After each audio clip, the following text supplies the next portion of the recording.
Este teléfono cuesta $1,199. Es el iPhone 17 Pro Max.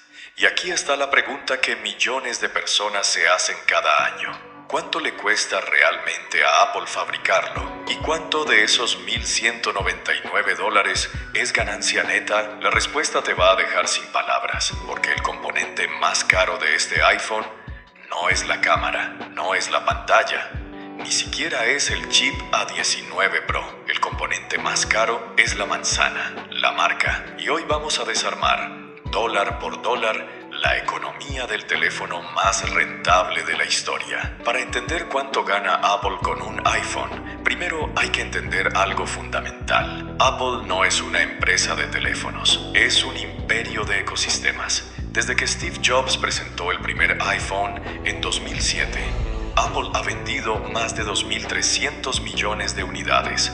En 2025, Apple vendió un récord de 247 millones de iPhones y su base instalada activa supera los 2.500 millones de dispositivos en todo el mundo. En el año fiscal 2025, Apple generó $416.000 millones en ingresos totales. De esos, 209.590 millones, es decir, el 50,36%, provinieron únicamente del iPhone. Pero aquí viene lo que poca gente ve.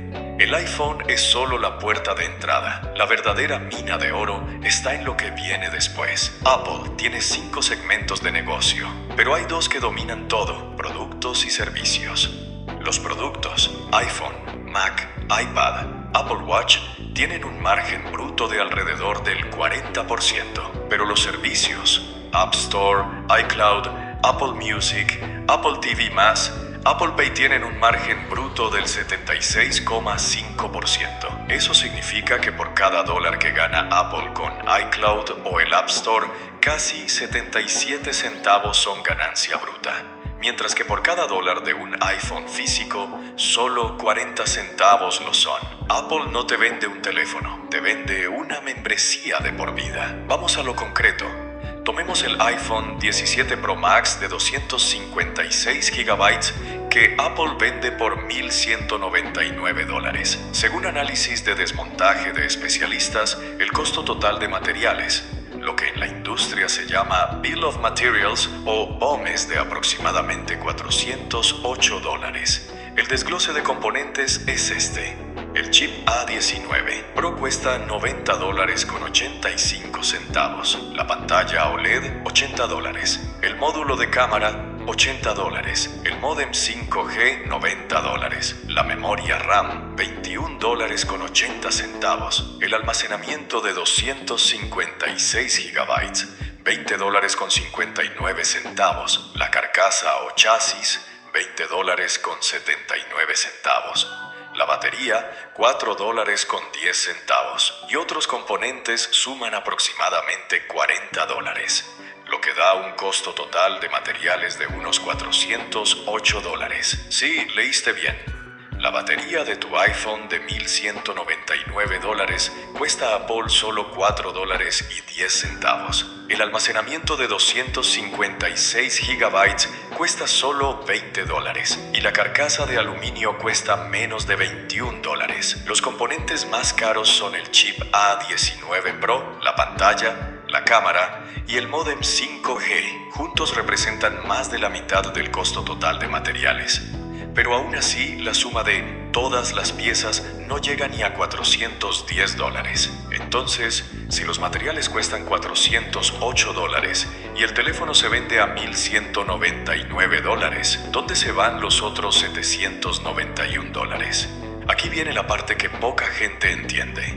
Esa diferencia de $791 no es pura ganancia. Apple tiene que pagar por ensamblaje, logística, transporte marítimo y aéreo, almacenes, garantías, el programa de cambio y los salarios de cientos de miles de empleados. Pero lo más importante, Apple invierte miles de millones en investigación y desarrollo. Solo en los 9 meses de 2026, Apple gastó $34.000 millones en I+D. Eso incluye diseñar chips como el A19 Pro, desarrollar iOS, mejorar las cámaras, crear Apple Intelligence y perfeccionar cada detalle del hardware. Además, Apple tiene más de 500 tiendas físicas en el mundo, cada una con empleados, alquileres, diseño arquitectónico y experiencia de cliente. Y el marketing global de Apple, desde comerciales de Super Bowl hasta campañas en cada país, cuesta miles de millones al año. Pero incluso después de restar todo eso,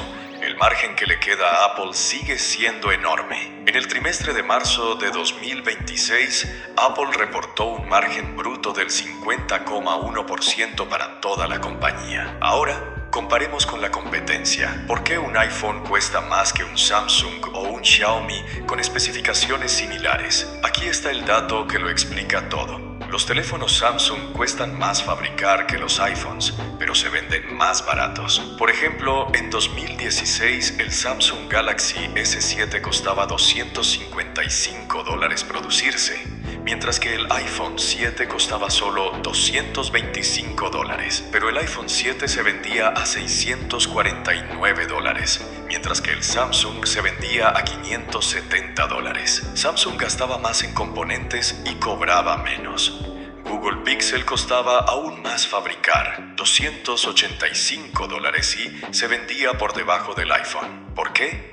Porque Apple puede cobrar un precio premium que nadie más puede justificar. No es que el iPhone sea más caro de hacer, es que Apple tiene el poder de marca para cobrar mucho más por un producto que cuesta lo mismo o incluso menos producir. Ese poder de marca se traduce en números brutales. En el trimestre de diciembre de 2025, Apple reportó ingresos récord de $143.800 millones.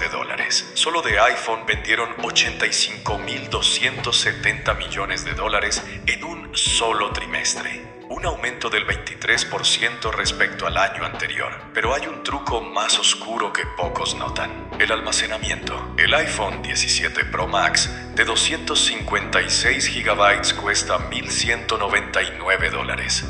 Pero si quieres el de 512 GB, Apple te cobra $1.399. Esos son $200 más. ¿Y cuánto le cuesta a Apple duplicar el almacenamiento? Aproximadamente $20 adicionales. Si quieres el de 1 terabyte, son $1.599, $400 más que el modelo base. Y el costo extra de materiales para Apple es de apenas $40 o $50. Eso significa que en los modelos de mayor capacidad, el margen de Apple es aún más brutal. Estás pagando $200 extra por algo que le cuesta $20. Es como si en un restaurante te cobraran $50 extra por duplicar las papas fritas, y la gente lo paga, porque Apple ha creado una necesidad. Las fotos en alta resolución, los videos en ProRes, las apps que ocupan gigas. Te venden el problema y luego te venden la solución. Pero aquí viene la verdadera genialidad de Apple. El iPhone no es el producto final, es la llave de entrada. Cuando compras un iPhone, Apple sabe que probablemente comprarás AirPods, un Apple Watch, una MacBook, que pagarás por iCloud, que comprarás apps en el App Store, que te suscribirás a Apple Music, Apple TV+, Apple Arcade. En 2025 los servicios de Apple generaron $109,160 millones. Eso es más que el PIB de muchos países, y con un margen bruto del 76,5%. El App Store tuvo más de 850 millones de usuarios semanales en promedio durante 2025. Apple Pay procesó más de $9 billones en transacciones, y los desarrolladores han ganado más de $550.000 millones en la plataforma desde 2008. De los cuales Apple se queda entre el 15 y el 30% de comisión. El iPhone te cuesta $1.199 una sola vez, pero a lo largo de 5 años, un usuario promedio de Apple gasta cientos o miles de dólares adicionales en servicios, accesorios y apps. Eso es lo que Wall Street llama Lifetime Value, y Apple es el campeón mundial en maximizarlo. Entonces, volviendo a la pregunta original, ¿cuánto gana Apple? La respuesta corta es: depende de qué iPhone y de qué ángulo mires. Si miramos solo el hardware, el iPhone 17 Pro Max cuesta unos $408 en materiales y se vende a $1,199. Eso deja un margen bruto de alrededor del 66% antes de contar ensamblaje y marketing y logística. Después de todo, el margen neto de Apple ronda el 25 a 27%. Pero si miras el panorama completo, ese iPhone de $1,199 es solo el comienzo. Es la puerta de entrada a un ecosistema que genera ingresos recurrentes durante años. Es la razón por la que Apple tiene un valor de mercado de más de $4 billones. La próxima vez que veas un iPhone, recuerda esto. No estás pagando $1,199 por aluminio, vidrio y silicio. Estás pagando por décadas de investigación, por un ecosistema que funciona como una máquina perfecta y por la promesa de que todo estará conectado, funcionando y actualizado. Apple no vende teléfonos. Apple vende pertenencia a un club exclusivo de 2.500 millones de personas. Y ese club es el negocio más rentable de la historia de la tecnología. Si te gustó este desglose, déjame en los comentarios qué otra empresa te gustaría que desarmáramos dólar por dólar. Nos vemos en el próximo video.